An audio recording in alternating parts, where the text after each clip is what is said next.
Hello, welcome once again to Pale Blooms and Beyond. Thank you for joining us today.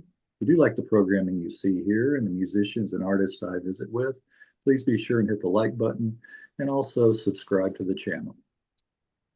Alan Brackett is an American bassist, singer, and songwriter who is a founding member of the late 60s LA-based pop psych band, the Peanut Butter Conspiracy. Alan was in the bands The Young Swingers and Ashes prior to forming the Peanut Butter Conspiracy. All three bands included the core members of Alan, Barbara Robison, and John Merrill. From the period 1966 to 1970, there were three albums and several singles released. In subsequent years, there have been a few compilations issued, including the latest on Cherry Red, a box set 5 CD comprehensive package including everything the band recorded. Alan's memoir, Almost Famous Journey to the Summer of Love, was published in 2017. It tells the story of the band as well as his own personal journey.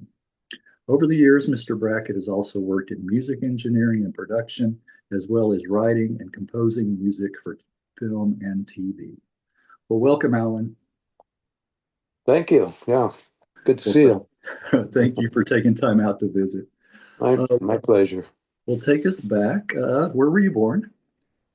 I was born in Los Angeles, but that was short-lived because our family, my dad was like head accountant for the gas company, and he didn't like the smog, and this was in 1944. So, but I mean, even the Indians back then called this the Valley of Smoke, Los Angeles, because their campfires would just settle in and stay because it's a basin and Right. or a forest fire or whatever, which were common back then too. It was the valley, yeah. Anyway, Yeah. so he moved away, the Yeah. family away up to Eureka, California, way up north, and built a couple of houses, and that's where I spent my first 2 years, Oh, and I don't have many memories of that. I remember taking a bath, I think, in a sink, and I think I remember looking out the window and seeing this I guess pine tree that had been topped, and they called it Old Flat Top. And yeah, that's all my memories for that. And then after that, they moved back to Santa Barbara, where my grandparents were living, my on my mother's side. So from that point on until I was like 16 or 17, I lived in Santa Barbara. Santa Barbara. Okay, well, early on, was there music in the household? Do you remember hearing music? Oh, of course, yeah. And my dad had a store and he repaired radios and sold appliances and everything, greeting cards, everything. And he would always play really good music. He had good taste in music. And a lot of times I would go there after school and because my mom was working at the courthouse, so I would go to his store and I heard a lot of this music, which was really influenced me a lot. He had good taste, and that was the music of the 40s, of course, and the 50s, early 50s. So I got exposed to that. And my mom was a piano teacher Oh, of okay. sorts. And my sister, my older sister, that was 14 years older than I, she was a good pianist, and she had even played in high school, blindfolded, played Bumblebee Boogie. I don't remember that, because she was 14 years older than me, and she left when she was like 18, got married. So I was like 4 or 5 years old when she left. Yeah, But yeah. but my mom taught me piano, not like most teachers do, not by making me do scales and stuff. I mean, I did some of that, but then I would start tripping out and experimenting and doing things. And if I got stuck, she'd be working in the kitchen next in the next room. And if she heard me getting stuck or something for something I was trying to create, she would just come in and say, "Why don't you try it this way, honey?" Yeah, Instead of yelling at me, "Do your scales," or yeah, you yeah. know. So she was really great and gave me a lot of freedom, but helped me. Yeah, which I Right. think is great because I think a lot of kids are turned off by Yeah, lessons You know, Yes. when they're too strict or something, Too they strict. Too just strict. reject it. Right. Yeah, they I've heard reject that it. during so many of these Yeah. interviews. The guys have echoed that sentiment. Yeah, that's rigid, strict. Yeah, and they kind of wanted to branch out and do their own thing, Yeah, And yeah, I've had parents ask me, I want my kid to be like you and go into music and stuff, and so we're getting them piano lessons and all this stuff. And my answer always to that is, you can't make somebody become a great musician, yeah, and it's good to expose them to it. And if they want to do it, there's no way you can stop them. right, You know, that's the difference. There's no way you can stop somebody if they want to be a musician. You know, right. that's Yeah, just it. But yes, if you try to force them, they're going to just run away that's a right. lot of the time. Yeah, we, Or they become a technician that you see in big orchestras, you know, that yeah, can read the notes and play the notes and stuff, but they can't create anything on their own or play by ear. All right. they know is what they've learned. It's like school, you know, they've learned what notes and how to read music. That's a whole different realm than the rock and roll world. Yes, it is. Well, was your sister your only sibling, your older sister? No, I had an older brother that Okay. was very influential to me. He was 4 years older than Well, I. would they pass down their 45s and albums to you? There weren't many 45s in that day. It was 78s usually. Oh, okay. Yeah, Yeah, back in yeah. that day. I mean, it was there wasn't You- 45s until in the 50s, you know. Okay. And yeah, I mean, so Do you remember one of the first 45s or albums that you got yourself? um well, I not really. I mean, one that else something that stands out to me was Red Fox.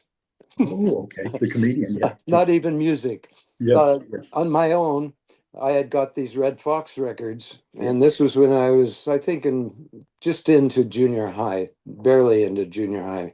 So I was maybe 12 or something. And my mom found them and threw them in the trash. Did And she? yeah. And so the next week, when I found that out, the next week when the trash man came, which was this huge black man, and he, at that time, you know, they got it out of the truck and came and got your cans out of the driveway and took. And I said to him, I said, "Sir, uh, did you happen to find any Red Fox records?" And he said, "Yeah, thanks a lot." What was I gonna do? I'm Right, a 12-year-old kid. Here's this right, huge guy, and he goes, "Thanks a lot." right, right. Okay, Yeah, it was your that was gift. It was your that was gift to him. that was it. Yeah, it was over. Right, right. Uh, Yeah. And yes. then first records I bought, I think I remember Frank Valli, some of that stuff. There Oh, was early rock stuff. Elvis, of course. I'm still getting rid of Elvis records. I'm selling a lot of stuff on eBay. You know, I bought all the Elvis records and ended up knowing him later on, but who'd have guessed that back in the day? I mean, yeah. um, as far as listening to music, I would listen on my radio Mhm. in my bedroom, and the Santa Barbara stations only played like Pat Boone or that kind of stuff that were covers of Little Richard and stuff. I had to get stations from Ventura, Oxnard, places like that, and the Mighty 690. Yeah, yeah, and to be exposed to Little Richard and Chuck Berry and all those people, because they weren't being played in Santa Barbara at first, you know. So that was a lot of my influence too, was through the radio.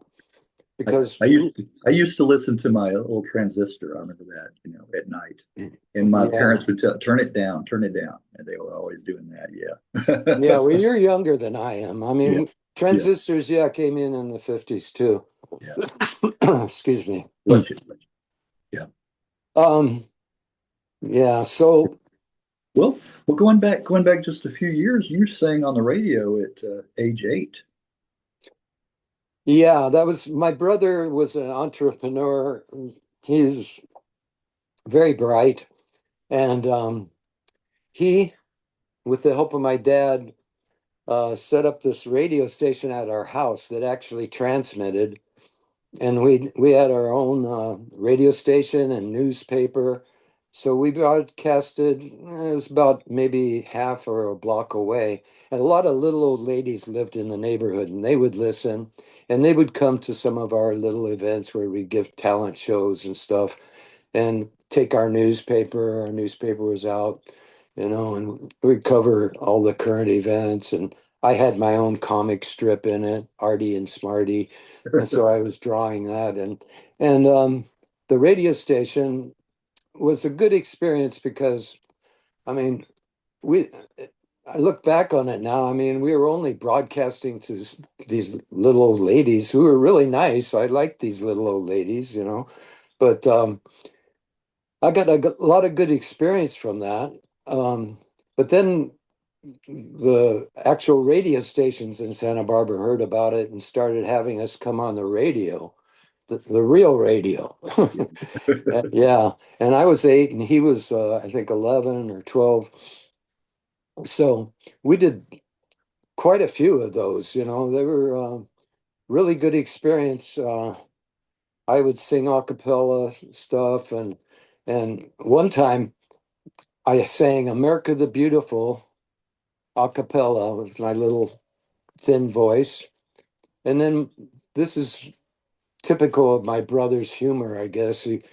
Right after it, he says, and now a record of America the Beautiful. And the engineer was in on it. They played America the Beautiful by the Mormon Tabernacle Choir right after my little After your thin your version. voice singing. Yeah. So a lot of times I didn't really know what was going on. He had written scripts and stuff, and there were a lot of typos or repetitions of things. And I'm reading them for the first time on radio because you could read stuff. I mean, you weren't on TV, you could just read. And I was reading these scripts that he had, and they made me look like an idiot because I was reading his typos too. And it would Oh, sound like I was stuttering and couldn't read or something because, I was I was messing up. And I yeah, didn't even realize that because time passed and stuff until he sent me, when I was maybe 40 or something, he sent me copies of these transcripts that I read. And I saw the mistakes and stuff. All these years, I thought I was an idiot, yeah, I yeah, couldn't read or I couldn't talk right or something. And then I yeah. saw I was just reading what he had written here and What? it had Yeah, typos and stuff. right, right. His mistakes. Right, Yeah. right, right. Yeah. Thanks a lot. Yeah. Right. Do you Yeah. still, speaking of that comic strip, do you still have copies of that, the originals? Yeah. Yeah. He sent me a bunch of that stuff. Yeah. Oh, okay. All Yeah. right. All right. They That's were, fun to look back on that. Yeah, yeah. yeah, they were crazy. I mean, I wrote them around real life experiences. I remember one of them was about my brother, where when we were young, he was eating his soup like this, and my mom came and said, "Hon, you need to make the spoon go over and point it to the outside of the bowl. You need to do that." And so my brother took the bowl and turned it around and Yeah. Turned it the opposite way. yeah, so he was going to that edge. So I made a comic, one of my comic strips was about that. Yeah. Yeah, yeah, with Artie and Smarty. Anyway, Already started. Yeah. yeah. When did you pick up the bass, start playing the bass? Well, I was in I I played guitar and I played piano and I was a drummer before that. I mean, Okay. I played drums with Jan and Dean, ended up, for a short time was went to audition with the Beach Boys and I just left. I didn't think they were very good. So yeah, but then the at that time, that was early 60s, like 61, I think. Anyway, um so I played guitar, and then in the folk group, I played guitar, which the Hillside Singers, and we toured the whole country and played Carnegie Hall and Denver, uh, Red Rocks Amphitheater, Santa Monica Civic 5 times. We we had a good career there, and I played guitar in that. And then folk music was kind of dying, and two of the members of the Hillside Singers were older than I, and they were getting drafted. So we all went in, three of us. The fourth member was older. The three of us went in on the buddy plan into the Marines so we could get out and get back to work after 6 months. That was our plan. So we went in the Marines, and then when we got out of the Marines, while I was in the Marines, the English invasion hit. You know, with the Stones and the Beatles. And I remember even when I was in the Marine Corps hearing "Time is on our side." Yes, it is, you know, and I'm going, okay. Anyway, when I got out, we went back to work and we did work some. But I saw that folk music was dying, you know, it was time to get back maybe into rock and roll or something. And I had known Barbara and her husband, Robbie Robison, for many years in folk music because they played at the same places we played in town. And we became really good friends. I was good friends with Barbara and Robbie. And this guy, John Merrill, was advised by his manager to go check Barbara out. Barbara and Robbie were playing down at the Golden Bear in Hermosa, I think it is. And to check her out to become part of the group John was putting together, the Young Swingers. Yeah. And Barbara recommended me to join the group. And so she said I could be the bass player or something and singer, you know. And so when they approached me, I said, but I don't play bass. And John said, well, it's just the bottom four strings on a guitar. So Yeah. Yeah. I was gigging that night, you know, Yeah. went out and bought a St. George bass, I think it was. And I Yeah. don't know what kind of amp back then. It was not very good. But Yeah. yeah, Yeah. I, I think it's easier to go from a guitar, learn the guitar to the bass than the other way around. Yeah. Yeah. I think. yeah, I mean, the bottom four strings are very simple. I mean, Yeah. the Yeah. intervals are, it's when you get to the B string that everything changes, you know. Yes. That the B string throws everything off, Yeah. you Yeah. know. Well, you guys became the Young Swingers, Yeah, uh, and that began your long-running collaboration with Barbara and John. Yeah. yes. Yes. Well, how long were you in the Young Swingers, or you guys as a band? Well, there's a lot of transformation in that group. Um, for a while, I mean, Barbara was underage. I think I was maybe under it. No, I was close to it. Yeah, I was still underage. We both had fake IDs. She finally got a fake ID. I already had one because I had been working in bars and stuff.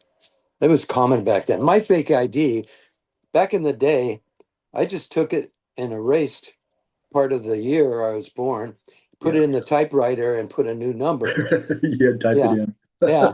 And the number wasn't even straight. It was crooked. And I got away with it. I And mean, you got back to, then it was easy to do that kind of stuff. Like, yeah, can't do that anymore. not anymore, not anymore. No. Oh, no, Anyway, no. yeah, so we went through several transitions because of her being underage. And we became the Bojacks at one point, and she would only like be in a club, like sneak in, and then she'd do a couple of numbers with us, that kind of thing. But that was short-lived. And then we became the Young Swingers, and that's when Spence Dryden became our drummer. Right. And yeah, so that was quite a transition time, and because we were going from first of all, we didn't like the name the Young Swingers, you Okay. know, and that was made up by John's manager, and Oh, Spence and I became really good friends, and we didn't like that, and we weren't going to sign with that manager or anything, and we didn't like the he even booked us on, I think it was Sam Riddle's show, as the Young Swingers, and we said no, we're not doing that. Didn't We like don't that. want to be the Young Swingers, and Yeah. that's when we changed our name to the Ashes. Oh, the Yeah, yeah, okay. which was a bit much better name, and we probably should have kept that name. I don't know, Yeah. but yeah, What was the under the Young Swingers? There were a couple of singles, and then with the Ashes, three singles, a trio of singles, along with an album in '69 with the Ashes. The first single was the cover of a Jackie DeShannon song, "Is There Anything I Can Do?" yeah. Well, that wasn't the first single, Oh, but that was yeah, no, John had done a couple other ones that were more kind of rock that he sang mostly. And then we did that song of Jackie DeShannon's, which was much better, I guess. I mean, uh, we recorded that with Dick Delvey at Vault. And I remember Spence was really mad because Dick had overdubbed drum fills on it, to-dum, to-du-du-du-du, and that really made Spencer mad, yeah, that yeah, he'd overdubbed some things that made it sound like he was playing it, but he yeah. wasn't.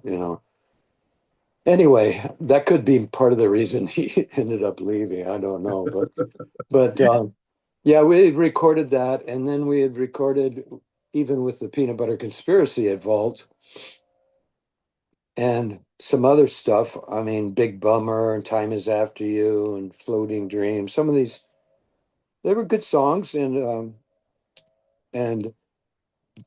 nothing happened with them until we signed with Columbia as the Peanut Butter Conspiracy.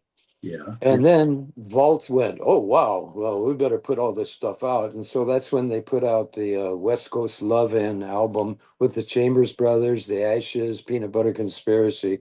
Yeah. And yeah, Yeah. just to cash in. Who came up with the name Peanut Butter Conspiracy? Where'd that come from? Our drummer, Jim Voigt, Oh, he he had named groups before he was in like and he came up with the peanut butter controversy, and we changed it to conspiracy. okay. Yeah, but Jim did that. Yeah, yeah. Yeah, I He think had he had that's a group better. before. He had a group before. It was Candy Store Prophets. So he Oh, was good at making up these names. I like that one too. I like that. Yeah, Yeah, yeah. yeah. Conspiracy is shorter than controversy. So yeah, I think that worked. That worked. Yeah. Well, Well, well I was going to say there was a South African band that came along later after you in '68 with the same name. Was there ever any lawsuits or anything over that? uh, I'm not into lawsuits, and Yeah, and they were on the same label, Columbia in South Africa. yeah, So you figure it out, yeah, yeah. Why would they come up with a name like that? Anybody in the world, Right, nobody would. And they were the same company.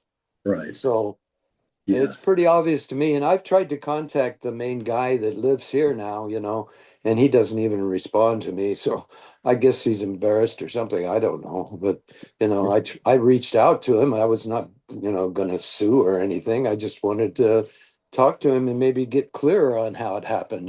But yeah, I yeah. don't really know, except Well, it's that's more pretty. than a coincidence. Let's I was say going to that. say And their advertising was much the same. the Jars same. of peanut butter, Uh-huh. peanuts, jars Yeah, of peanuts, and all that. I mean, yeah, come on. yeah. Well, therein lies the name, a conspiracy, peanut butter conspiracy. Yeah, yeah. And then Jimmy made that the song "Peanut Butter Conspiracy," Yeah, which I can relate to, yeah, but I don't know why he named it that. I right. mean, but but yeah, I mean the content of the song I can identify with. Stealing food when you're a starving musician is very common, Yeah, and stuff, and you get really good at it. yeah, But Calling Right. it the peanut butter conspiracy. I don't know why he did that. I did meet Jimmy, but we never talked about it. I mean, when I was producing Randy Meisner at Yeah. Hervé's Azov's office, I met Jimmy just briefly, and you know, I don't care. I mean, again, I'm not suing him because of that. I mean, that's crazy. You Yeah. know, Yeah. Well, do you remember the circumstances behind the signing with Columbia? How that happened? um, well, we were rehearsing. We had a house in Silver Lake, and we had it all set up like it would be when we were on stage. So we were well rehearsed, and we only went out and played at a couple of clubs that weren't very popular in Hollywood. There'd be maybe three people in the audience just to go out and play somewhere. And then we went to Doug Weston's Troubadour. Monday night, he would have a hoot thing. And we had done that back in the Hillside Singers, back in folk days. This had been going on for many years, the Troubadour, and still goes on. Still is happening. Not with him, but yeah. Anyway, so we played there a Monday night, and then we went back the next Monday night. And in between that time, word got out about us. And so when we played there the second Monday night, we had like five major record contracts thrown at us, you know. So that's how we got excuse me. You need some water? Yeah, I'm gonna get a drink here. Okay.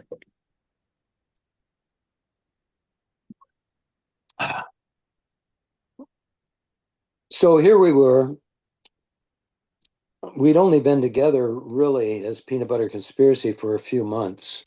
Barbara and John and I had been together, so we sang together well and played together well, but we had added Lance and Jim, you know, who I had joined up with as a power trio while John and Barbara was having a baby and John went to Europe. I got together with Lance and Jim, and we made a power trio, and we played the Sunset Strip. This all happened in one day. We dropped some acid and learned like 30, 40 songs and went out that night, and we were playing on the Sunset Strip as a house band at the, yeah. Anyway, so where was I? Okay, sorry. That's all right. Signing with Columbia. Okay, yeah. Okay, so five record contracts, major record contracts, Atlantic, Elektra, Columbia. What were the other ones? Anyway, it doesn't matter, but it was a big time deal, and we really didn't have the experience to make the decision. Albert Grossman sent somebody out. I think his name was John Court, Ahmed Erdogan, Oh, okay. and yeah, wanted to sign us. And then we didn't want to sign with Albert Grossman because he was in New York. He wasn't coming out himself. We didn't really trust New York for some reason. That's an LA thing, I think, that musicians and stuff, we just didn't think that New York was like LA, We were more progressive, I guess you would say, or something, or free thinking. Anyway, but we should have probably signed with him because that was Peter, Paul, and Mary and Dylan, all this, the band. Anyway, but we decided on Billy James, who had been, he was involved with signing of the Doors to Elektra because he worked for Elektra. He was like us. He was kind of a hip guy, and we could relate with him. And he signed us to Columbia. He was the one that signed us to Columbia, really. And that's how that happened. Okay. Well, that was why you worked with Gary Usher because he was the in-house producer with Columbia. Yeah, he was just assigned to us. Okay. Yeah, take this group, see what you can do, try to make a hit record or something. I don't know what they told him, but I'm sure that's what they told him Yeah, because I know now, right. how it Well, is. he did. He had a lot of work under his belt, producing the Hondells, the Surf Band, and then he was in Sagittarius with Kurt Bocher. My World Fell Down, one of my favorite tracks from that time period too. Yeah, Yeah. yeah. So that Yeah, Kurt Betcher. Yeah, he he was venture, venture. yeah, he was I mean, I knew these guys, all these guys in the Millennium and everything Oh, later on because I was their publisher later on. But yeah, Gary was from a different world. I mean, he did a good job with the Birds, yes, which is probably his biggest thing, maybe. And uh, but dealing with us, his idea was to bring in guys that I'd been doing sessions with. I did a lot of sessions with Glenn Campbell, and he's on this box set too, on a lot of the songs that I wrote, because we played together a lot in sessions. yeah, And so that was okay. He brought in Glenn and he brought in James Burton sometimes, and these other guys, some guys from the Hondells, to do things, but it was after we went in and recorded as we had rehearsed. right, We would go in and record, and then after we left, he would bring in these other guys and they'd do their thing, yeah, which to me, I always thought, I mean, probably since then, I've thought less is more. yes, yes, That the more you add, the more it takes away from the core of what's really happening, the right, more you add, especially in a certain frequency range. If you add piano to the rhythm guitar, you've lost the rhythm guitar to a certain extent because they're in the same range or something, you yeah. know. Well, So, yeah, yeah. yeah, So we didn't really like what he did on the first album, okay, and because of that. But yeah, he had some good ideas. I mean, yeah, he was okay, and he was a nice guy, right, and but he didn't understand who we were or what we were doing. At that point, we weren't really into making hit records. We were just doing our thing, yeah. I mean, Well, I think that early sound, especially on the first two albums, and I know you've heard this a million times before, but the band's sound being a cross between the Mamas and the Papas and Jefferson Airplane. Yeah, yeah. That, yeah, well, that's what I, I kind of hate comparisons, but yeah, yeah, I mean, we were our own thing. We weren't trying to be like anybody, except ourselves. yeah, And yeah, I don't really see that yeah, much. I mean, the airplane, we were friends with the guys in the airplane, of course, and and we were more like them, but the mamas and papas, I don't see that at all. They're I trying to think, compare Mama Cass to Barbara. yeah. I I don't think see that at I think all. it's yeah, I think it's just different ears and what people hear, but the harmonies, I think, that you guys had. Okay, yeah, yeah, and the harmonies all came from the Yeah, folk music days. Most yeah, of the people that were successful, and that yeah. includes, the Association, the Oh, Birds, us, Mamas and Papas, everybody, Jefferson, everybody came from folk music yeah, and harmonies, and yeah, that's what was incorporated after taking acid, or something, and yeah, creating new kind of right. folk music. It wasn't really folk music anymore. It was just expressing and experimenting with sounds and new music. Right. And Yeah. and I'm so happy to have been part of that because that's probably the most freedom in music that has ever, that decade or the end of Yeah. that period of the 60s is probably the most freedom musicians and groups have ever had or ever will have, because Right. now it's totally plastic, as Yes, it is. my buddy Frank would say, Yeah. Zappa. Yeah, yeah, Well, plastic people. I forgot Yeah, to mention the first single of the band, "It's a Happening Thing." yeah. I think that really showcased Barbara's vocals on that track. Yeah. Yeah. Yeah, I realized that she had a wonderful voice. I always knew that. And I had not really written for women before. And actually, the songs that I wrote for her, a lot of times I wrote for myself and I just changed the gender. But it's a happening thing, though. It's a different. different story. I wrote that because we were playing at the Whiskey A Go Go, and Rodney Binghamheimer.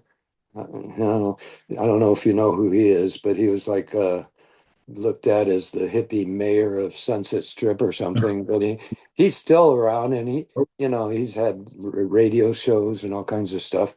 But anyway, he would come in and he'd have a couple of girls on his arms, and he'd never say hi. He would yeah, just say, "What's happening?" yeah, yeah. You know, That's his to way. me, and Yeah, I yeah, go, I think, well, I'm happening. yeah. You're happening. It's a happening thing. Yeah. So yeah, That's where that's that where came the from. idea came from. Oh, And okay. I went home that night and I wrote It's a Happening Thing and The Most Up Till Now, which are kind of in the same vein, about happening and stuff, Yeah, and life and love. yeah. Yeah. Right. Yeah, that's where that came That's from. where that came. Well, from the first album, The Great Conspiracy, I think my favorite track is Living, Loving Life. That's the second album. Oh, is that okay? Online they have them reversed. All right, They okay, do. so Conspiracy is Spreading is the first one, right? Yeah, yeah. Okay, they have them reversed. All right, they had The Great Conspiracy first. Okay, Where? all right. On Discogs, where Oh, that's Discogs, man. yeah, where I looked those up. Okay, well that from the second album. Okay, Living, Loving Life. That's Yeah. yeah, yeah. That's one I like. Yeah, yeah. Me too. I like that song a lot. I do. And it's been it was just used in the greatest beer run ever, that movie. That's a good thing about music. I mean, you never know, I get usually once or twice a year a commercial will happen or in a movie somebody will use something, Yeah. which is great, it helps me financially and I was it's gonna say you get a little royalty check, huh? You yeah, yeah. So know. yeah, that's the good thing about music, Right, right, It's it's something that can be surprise you many, many years later. right, right. And it's I always say that the good music is going to travel anyway, and that's why you'll find like younger fans, these days, that latch onto it, that appreciate it. Maybe somebody else turned them onto it, or they just found it on the internet or whatever. But yeah, from the first, okay, that was the second album. From the first album, Conspiracy is Spreading. I like Twice as Life. Is one of my favorites on there. Uh, Uh-huh. Dark on You Now, Uh-huh. and The Marketplace. Those are my picks. Wow. Okay. Yeah. Those two of those were written by John and one by Lance. Yeah. Okay, so Yeah. different writers on that one. Okay, all right, Yeah. all right. Yeah. Well, while in the band, and you alluded to this earlier too with Glenn Campbell. Uh, you wrote some songs as a kind of solo project. You wrote some songs with Knox Henderson, uh, who had written songs for the band Mouse and the Traps. Right. Yeah. Right. He was my friend and he was our roadie for a while too. Okay. Now that's not the same as Bugs Henderson, right? Are they two different people, or are Yeah. they the same? Are they same? I don't know Because who Bugs Bugs, Henderson. I don't know this. Bugs was in Mouse and the Traps. That's why I'm like, Oh, okay. Yeah. I don't know. I yeah. never knew him. No. Okay. Well, interesting. I just have to tell you my story because it was a Tyler band, Tyler, Texas band, Oh Mouse, yeah. Mouse and the Traps, and they were playing and recording when I was living there. I lived there the same At time Robin period. Hood's. Yes, Robin Hood Studio. I was going to ask you if you knew that studio. Oh, Yes, oh, I right. know Robin Hood. Yeah. Yeah, yeah. And you know what I found out just recently? It hadn't been that long ago. That of course I was too young, but it was within walking distance from where we lived. So if I had been Wow. of age, I could have been going down there, checking out who was recording, that kind of thing. So yeah, So you're from Tyler? no, I lived there. I was born in Dallas. I was born in Oh, Dallas. okay. But then moved to Tyler. My dad moved Wow. there for business, and we during that period, the mid to late '60s, the same time period. And then we moved back to Richardson, which is a suburb of Dallas. Wow. So yeah, you know. We had two roadies from Tyler, Did you? Larry Okay, Mackey and Knox Henderson. Yeah. okay, Yeah. I okay. don't know if you knew either of them, No, but no. Robin Hood, I mean, he sent me a tape when I worked at Four Star Music, which was my publisher too. Yeah. And he said, "Can you do anything with this?" You know, and so I took it to Dunhill and I made deals for him. And that was Gladstone. Okay. Okay. Yeah, a piece Uh, of paper yeah. was a big hit. Yeah, Yeah. Yeah. yeah, Well, yeah. speaking of the songs, they were released in 2016 on the label Outsider Music, Lost Songs 1967 to 68. Oh, Uh, yeah. and then you mentioned Glenn Campbell. He was in on the project. Uh, and I didn't know until recently. I just found this out. Did you know Glenn Campbell and Alice Cooper were buddies? Yeah, I'd heard that. And that makes sense. I mean, Alice Cooper, that was all showbiz stuff, I'm sure he was a good family man and everything else. Who knows? Behind the scenes. I didn't know him, but I mean, Yeah. I think that's showbiz. You never know. I think they were golfing buds too. They golfed together and things. Very, very likely. Yeah. Yeah, I thought that was fun. Well, I like the cover of the band's final album for children of all ages. I like that. I like that. Uh, Really? yes, yes. And, You must be one of the few. I don't know how many really, people like no, that. I do like that. I do like that, you know. Yeah, I have quite a sense of humor. I mean, that happened because uh, I think it was a Christmas or something. I went up to San Francisco to my sister's house. My grandmother was there. Yeah. I took my TAC tape recorder that I could, with two microphones, I could make bounce back and forth things. I could make it do things. And I put earphones on my grandmother, That's your grandmother. and I let her talk to herself, and it was bouncing around in her head, and she had this big smile, Yeah.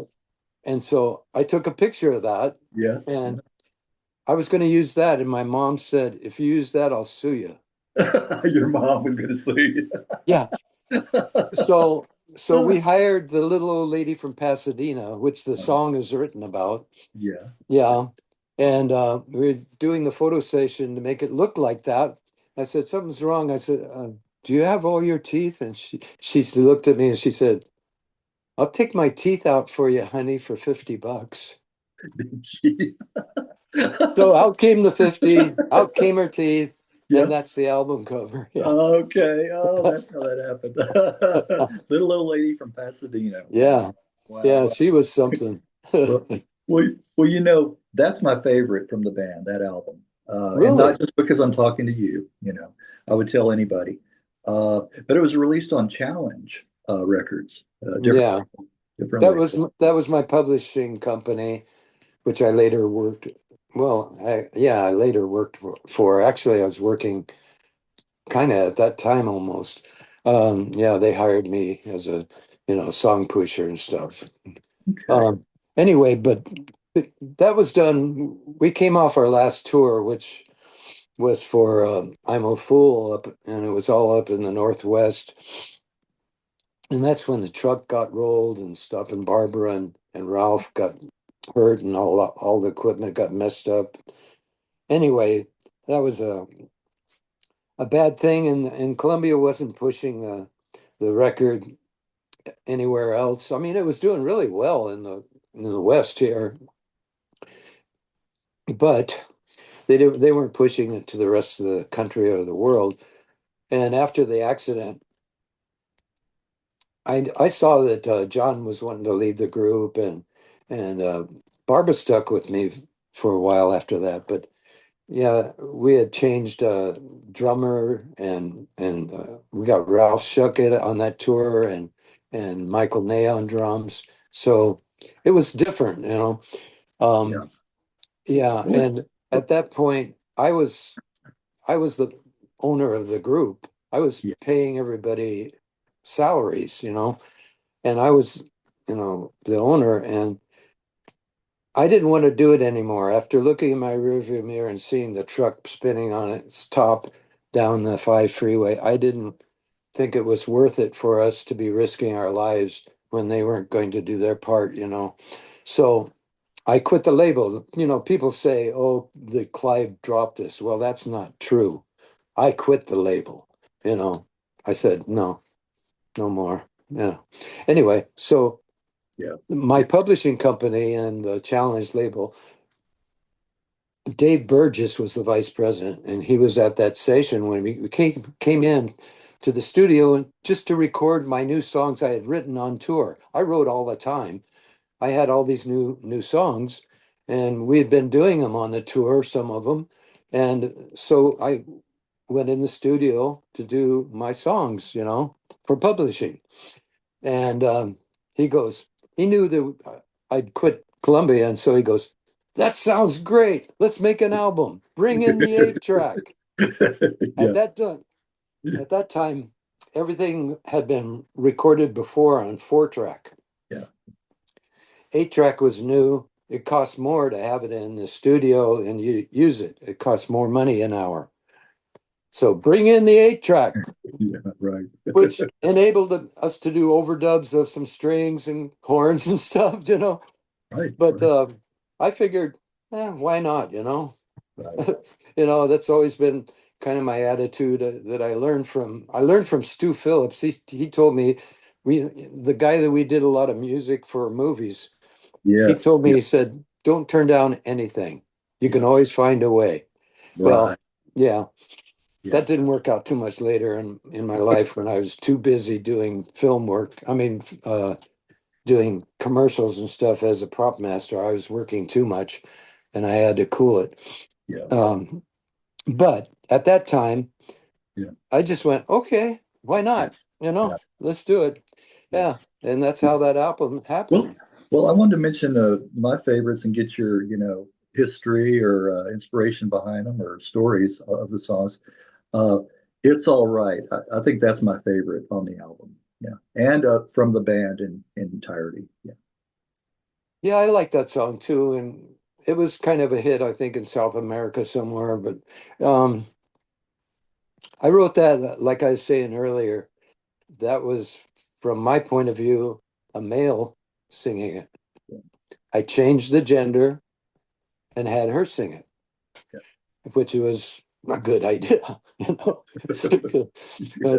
I mean, obviously, I mean, she is such a great singer, and it turned out beautiful, I think, and the strings are nice on it. Yeah. I do too. I do. A different sound on this album from the previous two, that I really like. Out in the Cold Again is another one. Yeah, that's a Dick Monda tune. Um, we didn't have quite enough songs, I guess, that I had written. I don't know, I've done maybe a handful or more, 7 or 8 maybe. I don't know, even not even that, because then Dave Burgess wanted me, he said, I want you to consider doing some other people's songs.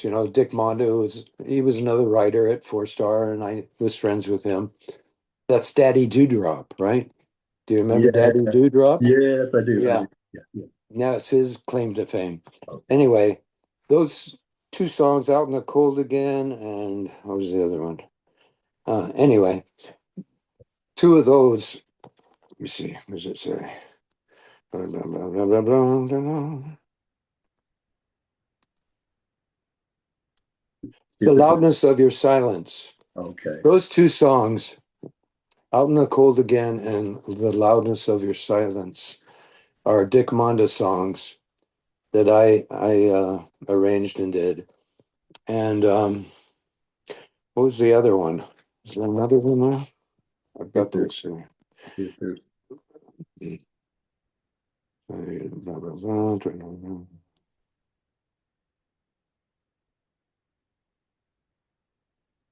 I guess that's it. Just those two. Just Okay. those two. Okay. Yeah.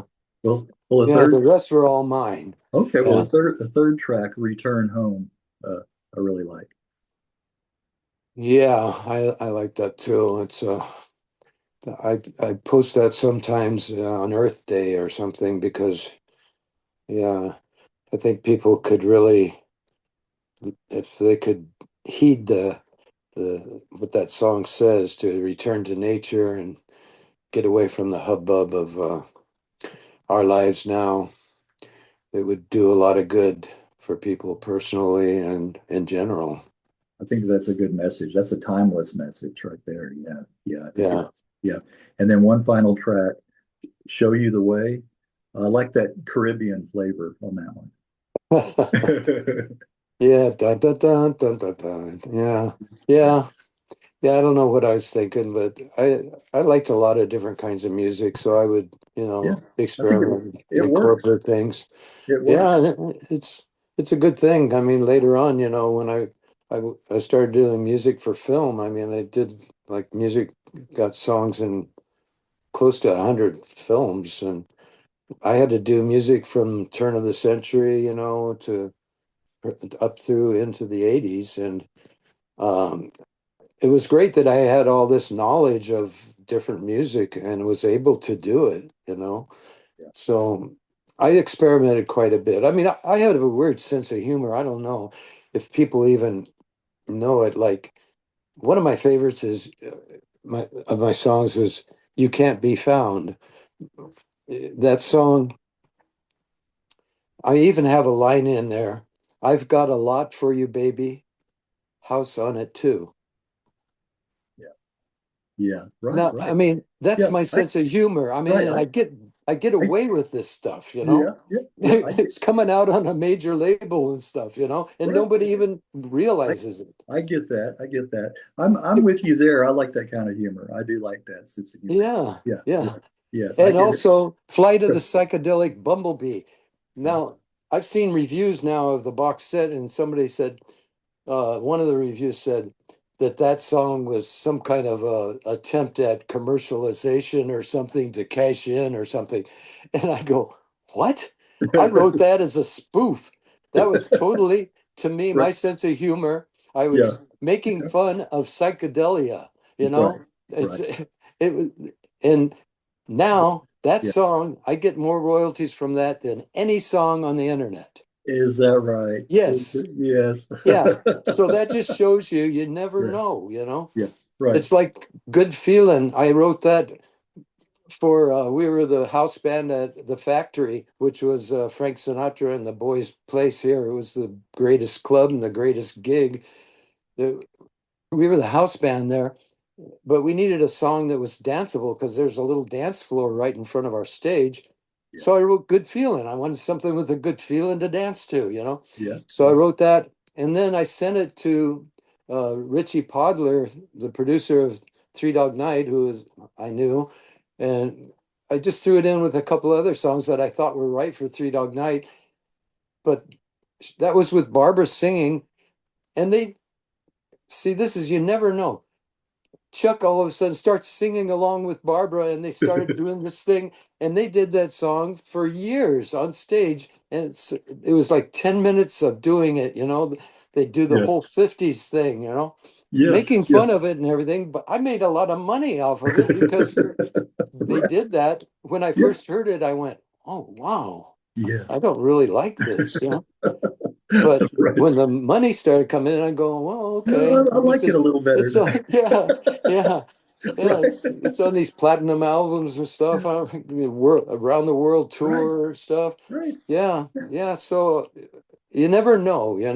That's I right. sent that as a fluke. I mean, I Yeah. don't know why I sent it to him even. Yeah. You know, but you never know. What You what can never, happen in music. what your music is going to resonate with certain Yeah, people. You never know. that's that's You're right. right. And what That's parts and what areas of the world too. Yeah, It that's works. right. And Yeah. the music business people really don't know. And their No. whole No. idea is throw everything against the wall, something will Let's see stick. what sticks. Yeah, Exactly. that's their whole deal. They have no musical No. ability to make any decisions. Gary Usher later on was at RCA after years, and when I was a publisher, and I used to pitch songs to him for his artists and stuff. Yeah. And he played me things when I'd go see him, and he'd say, "What do you think of this, Al?" He said, "I don't know." He had no idea about what was good or bad to Right. sign. Right. He Exactly. would play to me Yeah. artists that were he was considering signing. Yes. Yes. That's These right. guys have no, you know. Yeah, to me, the whole history of music, it's so backwards, you know. I think it should be the control should have been in the band's hands. You know, that's the one, that's those are the ones creating the music, you Well, know. that's the way it is now, pretty much, with the Yeah, people having to promote themselves, record right, themselves, right. and do the whole thing, you Yeah, know. yeah, Yeah, it's come down to that because they just want to manufacture music. It's the way it is now, and you're yeah, going to see a lot of AI music coming. yeah. I'm afraid, Oh, yes, which yes. which could be some of it could be looked at as really excellent music, you know. Oh, But I'm already getting some of these on my Facebook feed. yeah, I'll get, you know, this is the lost band. This is a lost folk, you know, pop band or, you know, from prog rock, you know, that you never heard. And I fell for it the first time I listened to them. I'm like, no, no, this is, I looked up the band's name on the internet. They don't exist. You know, it's right. like, right, Yeah, you're right. yeah, yeah. Yeah, There's going to be a lot of that, and it's like gonna I be a lot. say, some of it's probably going to be good, you Yeah, know. yeah, A lot of it is going to be plastic. yes, What yes. can I tell you? You Right. know, It's just it's too polished. You know, oh that's the way God, I can yeah. tell the difference. It's just too, you know, glossy. Well, did you enjoy your time composing for music, writing scores? Did you enjoy that I kind of didn't work? write scores. I Okay. wrote source music, which Okay. was a lot Okay. of times playing in the background. You didn't hardly hear it a lot of Okay. times and stuff. Okay. But I got to uh, do a lot of that, mostly for Paramount, you Okay. know. But I noticed a couple of biker movies and then Beyond the Valley of the Dolls. well, Another. that was earlier. That was with Yeah. Peanut Butter Conspiracy. That's where I started getting the movie experience with Stu Phillips, yeah, about how to do movies, things, you know. But I mean, I learned a lot more when I as I went, you know, because there's a lot to do with timing, you know, time code and all that kind of stuff. And when you're creating music for a movie, I mean, if they have a scene where there's people dancing, you've got to find the beat of what they're how they're dancing, and you got to write something that goes with that beat, you know. And it's it's very technical, but I liked it because you get paid right Yeah. away, you know, Yes. and there's none of this double books or whatever they keep. We've never gotten anything from Columbia. I don't have any, you know, I get no statements, haven't gotten any in 50 years, you Yeah. know. Yeah. And even back then, when we were signed to Columbia for our second tour, when we were rehearsing for the second tour, they said, well, come on in. And, you know, they had these empty radio studios at CBS there on Sunset. Come in and rehearse in our studio here. I thought, oh, that's really nice. Thank you, you know. So Yeah. we did that. And then we found out they were charging us like $250 an hour, you know, Oh, later on, you right. know. Right. Yeah. And things like that, and charging us for everything, you know, and not giving us any accounting.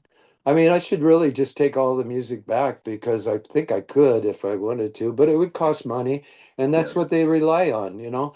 People That's it. like I knew Little Richard. I mean, he got his stuff finally back, and you know, it takes a lot of money and a lot of fame to be able to afford to do that with these Yeah. huge record companies, you know, because Right.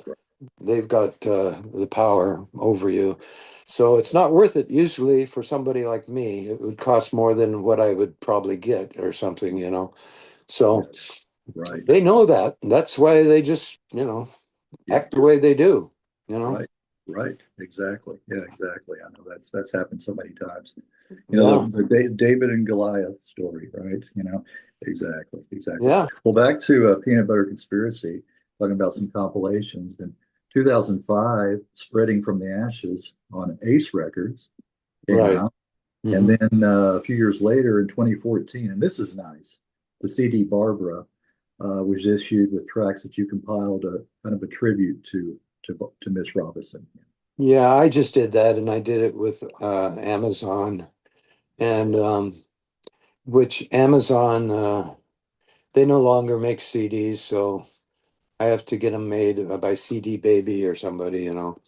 Right. But yeah, that was just a work of love to because I knew that people loved her voice, and I thought it'd be nice to put what I thought was some of her best on one CD and have it be all her, you know. Right. That was very nice. You did that. And then in 2017, your memoir, Almost Famous, Journey to the Summer of Love. And the book has received some great reviews. Yeah. Oh yeah, Yeah. yeah, it has. I wish it would sell better, but I mean, I know that I'm not, you know, John Lennon or anybody, like that. So it's all about who you are as far as book sales go. You know, I mean, a book could be the greatest book in the world, but if people don't know who you are, it's It's not going to get anywhere, you know? it's that name recognition thing. Yeah, you're right. Right, Right. right. It was Yeah, well, it's nice that it has reached, an audience, and that they are reading that and you're getting some good feedback on that as well. Yeah.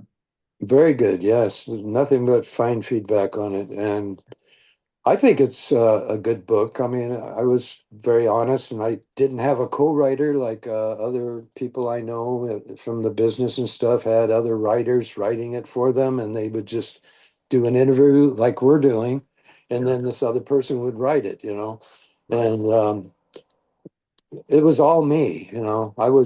You know, I didn't, I cared about punctuation and stuff. I corrected everything myself. I didn't Yeah. have somebody come in and correct it or anything. Right. And I got it. I remember one lady criticized it for my grammar and punctuation and stuff, but I don't care. You know, Right. I Right. You, you I know, have it the grammar and punctuation the way I yeah, want it as me. as And you. I don't care if I'm ending in a preposition.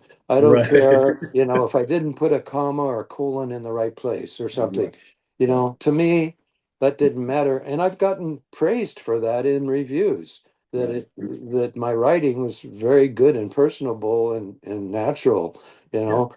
So I'm proud of it. I mean, it took me many years. I started it out on an Apple computer, and luckily I printed out what I had written because I was still working in the film business then, Yeah. and they stopped it was equivalent to Word in Apple then. They stopped it. Right. So I couldn't even print out what I had or anything. It was gone. Wow. So I had to retype everything I had printed out. Yeah. That's when I switched to a CPU, and Yeah. and retype everything out. And it took me a matter of, 4 or 5 years really Yeah. writing that book because I was working all the time too, and I had the computer in my bedroom and I would sit there and work, and I was raising a family at the same time. So it took a long time. And I finally got it out, and yeah, I'm proud of it. Yeah. Earlier this year, the 5 CD box set from Cherry Red. Uh, wow, that's a comprehensive compilation there. Everything the band recorded is on Right. that. Yeah, that's nice. I have to say, Cherry Red is my go-to label. They're a really nice label, and they Boy, they they put will out a lot of stuff, don't they? they God. sure do. They A sure do all the lot time. of stuff I never heard of though too, and I'm sure I'm one of them, Oh. Yeah. They dig deep. They do. They Yeah. like to shine a light on a lot of obscured artists as well. And I pick up a lot of various artist compilations, and that's where I'll find out about bands through those. And so Yeah. I've got quite a few of those too. But yeah, really nice. They do a great job packaging the liner notes, the history, all that stuff. And you know, Yeah, Gray Newell yeah, and Alec Paleo did a great job. I put a yeah, lot of work into this. I mean, it took a couple of years. I mean, a lot of it's there because I kept a lot of tapes and like the live tape. I mean, I yeah. I was handed that after the concert. I didn't even know who it was that handed it to me. Alex has now told me that it was the sound man, he thinks. But I listened to it and I just put it away for many, many years because I didn't think the quality was good enough, and stuff. It wasn't up to par for me. And so it's been setting in my studio, which thank goodness is heat controlled. I mean, it's, Yeah, I was gonna yeah, say. yeah, it's a place that doesn't get too hot or get too cold. Yeah, yeah. Yeah. So it was well preserved. And then Alec, with the modern day electronics and stuff, was able to get rid of all the little glitches and clicks, and he put the vocals, instead of being separated, put them together, which makes them blend better, and stuff like that. And did a good job on it. Now it's presentable. So, and They I'm do getting it good feedback on that too. I mean, people had never heard us live. right. So Yeah, on record. So right. And there are demos on there as well, right? That you guys did. there are acetates and Yes. demos. Yeah, Yeah, acetates from auditions at Columbia and stuff. yeah, And yeah, which to me, like, that was done before the first album, and I like them better than what was on the album a lot of times because they were us. It was yeah. just us going in and playing. You Right. know, Yeah, I so do. That's what I like about. better energy and everything. It's just I don't know, Yes, I but like more of that organic approach, like that. Yeah, yeah, I yeah. A do. lot of times, even when you're recording, professionally with somebody, the first take you did, maybe it had some mistakes or something, but now you Yeah. can fix that usually. Yes. But Yeah. it has the best feel and the Yes. newest feel and the Right. most energy and Yeah, everything. most energy. Right. Yeah, Right. Right. I think yeah. don't So over. much more than the 30th take or Right. something, When you don't overthink it. Yeah. Don't That's overthink it. right. Yeah. Yeah, Just let it flow. Just let it come out. Yeah. Yeah. that's right. And I think these days too, I think people are hungry for more rawness. I Yeah. don't think they want all this slick, perfect stuff, Right. which is the Yeah. future, I'm Yeah. afraid. I mean, they want to hear, Well, not I, mistakes, but they yeah. want to hear just organic music, which is, The you can human tell. the humanity in the music. I think there's Yeah. going to be a lashback from this AI. I really do see that coming. I really do. Yeah. Yeah. Yeah. Yeah, I'm sure it's happening, on the local level Yeah. in clubs and stuff Yeah. right now. It's not happening with Taylor Swift and, the big time people, you Right. know, Right. but I'm sure every every town in the whole world, has some band that they plays at their local club or bar or something Yeah. that is very organic and really good, Yeah. Yeah. and probably will never get anywhere, but people are digging it That, locally, that, that's so right. I don't know what the outcome of that will be. I mean, unless record companies go out and start fighting these people and then ruining them, I don't Yeah, right. That's what they do. That's know. that's what they do best. Yeah. Right. Right. You're right. Right. Yeah, Well, so I think maybe the things might turn away from being media oriented and more locally oriented is yeah. what I hope will happen. And people will support these bands that are their local bands that they can go and have fun with and dance Yeah. and Yeah. feel their energy and support, Yeah. because otherwise, It- what yeah. what is the use of it? Right. I mean, Right. you can't, everybody can't be a Swiftie, and that has no meaning Yeah. beyond her getting richer and richer, which she deserves. I'm not saying that. I'm just saying some of that attention should go locally, I think, to people that and support your local bands, you know, Yeah.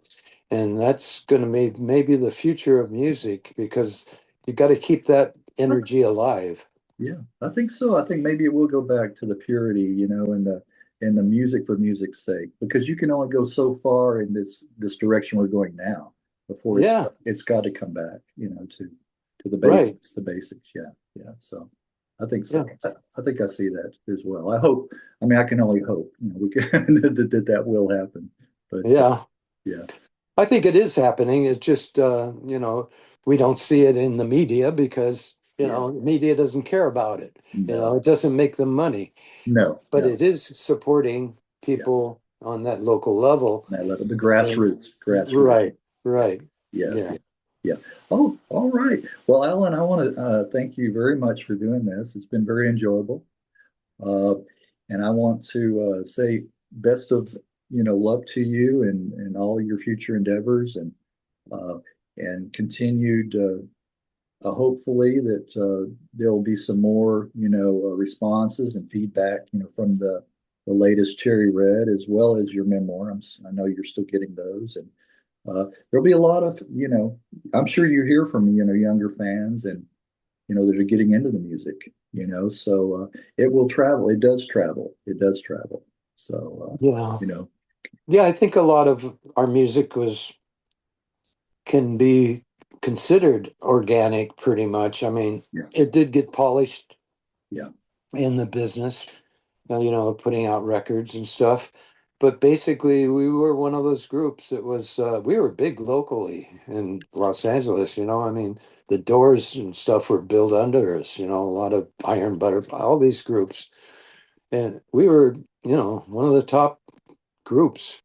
yeah. Yeah. So, but that Oh, was in person. That's what we were. We were a really good in-person group, right, That's what right, we had right, been doing for a right. long time. The live shows, exactly. Yeah, yeah, exactly. Yeah. Oh, all right. Well, how can people give the website, the info for how people can follow up and follow you? Oh, well, there's a website, Peanut Butter Conspiracy, unofficial website that's online. And we're all over YouTube and, Facebook. I have a Peanut Butter Conspiracy Facebook account and my own personal Alan Brackett, uh, where they can follow things. Yeah. Okay. And yeah, we're out there. All right. All right. Well, I want to thank you again, Alan. And Well, thank you. you're very welcome. All the best to you, okay?